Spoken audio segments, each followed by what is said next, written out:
The alarm shrieked through Sector 7 of the Galactic Accord, a space station that housed over 40 different species in an uneasy truce. Commander Jal's four eyes widened in horror as the biosignatures of his offspring vanished from the nursery monitors. His scales bristled with primal fear, a fear that transcended his reputation as one of the most formidable predators in known space. Jal was a Crevathan, standing nearly 3 meters tall with obsidian scales, razor-sharp claws, and a jaw that could crush steel. His species had dominated their homeworld's food chain for millennia before reaching the stars. And now his cubs, precious Vrek and his sister Shira, were missing. The station went into immediate lockdown. Security drones buzzed through corridors while armed personnel from a dozen species mobilized. The Crevathan were apex predators, yes, but their young were vulnerable, no larger than Earth house cats, with underdeveloped venom sacs and soft scales. In a station filled with species who might see them as threats, or worse, trophies, the danger was immeasurable. Commander Jal's roar echoed through the command center. Find them. Now. Ilara had been having the worst week of her life. The 28-year-old xenobiologist had just completed a grueling 16-hour shift analyzing fungal spores from the Andromeda sector. Her quarters were a mess. Her coffee maker had broken, and the Galactic Council had rejected her research proposal for the third time. All she wanted was to collapse onto her bunk and sleep for approximately 15 hours. She palmed open her door and stumbled inside, not bothering to turn on the lights. The soft blue emergency lighting from the corridor was enough. Ilara kicked off her boots, peeled off her lab coat, and fell face first onto her bed. Something squeaked. Ilara froze. Then slowly, she turned her head. 2 pairs of luminescent amber eyes stared back at her in the darkness. Her breath caught. She knew those eyes. Every human on the station had been briefed about the Crevathan. Keep your distance, never make sudden movements, respect their space. They were predators, dangerous, with a hair-trigger territorial instinct. And somehow, 2 Crevathan cubs were in her bed. The larger one, Vrek, though Ilara didn't know his name yet, yawned, revealing rows of tiny needle-sharp teeth.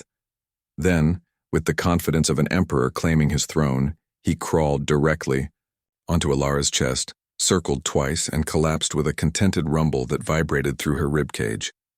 His sister, Shira, smaller and more cautious, nestled into the crook of Ilara's arm, her tail wrapping around Ilara's wrist like a living bracelet.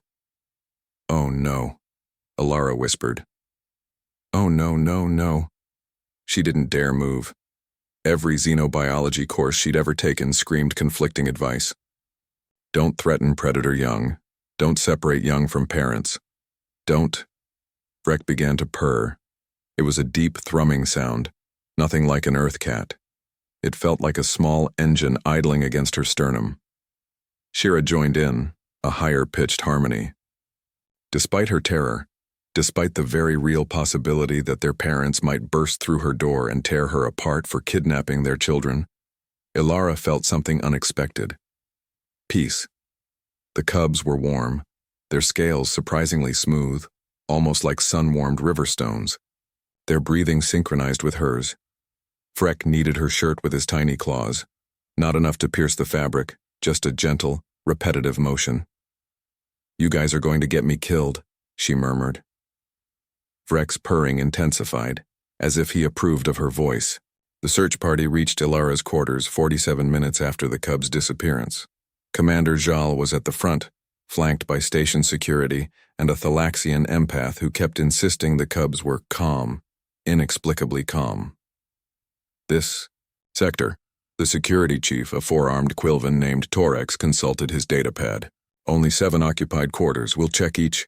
"There," Jal growled, his predator senses zeroing in on Ilara's door. "I smell them." He didn't wait for the door to be properly opened. His claws raked across the control panel, and the door hissed open. What he saw stopped him cold.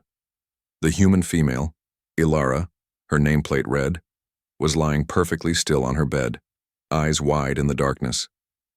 Sprawled across her chest like a conquering warlord was Vrek, his small body rising and falling with her breathing.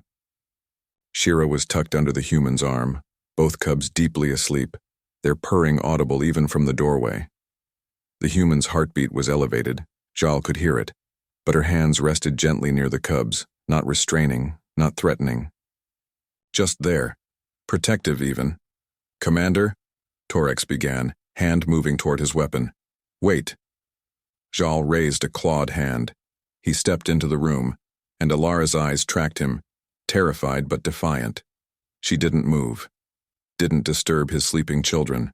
"I didn't take them," she whispered. They were here when I came back. I didn't want to. I was afraid if I moved." Jal's second eyelids flickered in what might have been surprise. He approached slowly, his massive frame making the small quarters feel even more cramped. He could kill her in a heartbeat. One swipe. She knew it. He knew it. But Vrek, his fierce, stubborn son who refused to sleep anywhere except the most secure locations, was sleeping on this human's chest. Jal knelt beside the bed. His cubs didn't even stir. He inhaled deeply, analyzing the scents. The human's pheromones showed fear, yes, but also something else. Protectiveness. She was afraid, but she had guarded his children. "They chose you," Jal said, his voice a low rumble that made Alara's bones vibrate. What?" "Crevathan cubs have instincts older than civilization.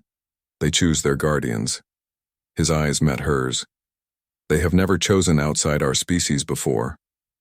Alara's mind reeled. "I don't understand. I'm just, you are warm." Jal interrupted, and there was something almost gentle in his tone. "Your heartbeat is steady. Your scent is calm. Despite your fear, you did not flee. You protected them with stillness." He reached out with one massive claw and carefully, impossibly carefully, stroked Rex's small head. The cub rumbled, but didn't wake. "In our culture," Jal continued, "when cubs choose a guardian, it is sacred. You are now Crevathansha. Pack bond. But I'm human." "Yes." Jal's expression was unreadable. "That changes much." The news spread through the Galactic Accord like wildfire. The human who had been chosen by Crevathan cubs. The predator's young who had found safety in the most unlikely place. Diplomatic channels buzzed with implications. Cultural liaisons scrambled to understand. But in Alara's quarters, now connected, to Jal's family wing through a hastily installed passage, none of the politics mattered. Vrek still insisted on sleeping on her chest most nights.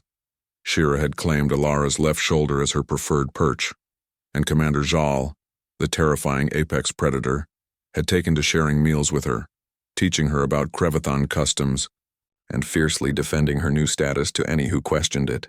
"Why me?" Alara had asked one evening after Vrek had sprawled across her ribs like a king surveying his domain. Jal considered the question. "Humans are new to the galactic stage. We did not know what to expect. But perhaps we underestimated you. Because your kids like to nap on me? Because my children, who have the instincts of 1,000,000,000 years of evolution, recognized something in you that we missed." He paused. "Safety, trustworthiness. Pack." Alara looked down at the sleeping cubs, their purring a constant vibration against her body. Maybe humans weren't the strongest or the fastest or the most advanced, but they could be trusted with the most precious thing a predator possessed, their young. That, Alara realized, was its own kind of strength, and it was very, very human.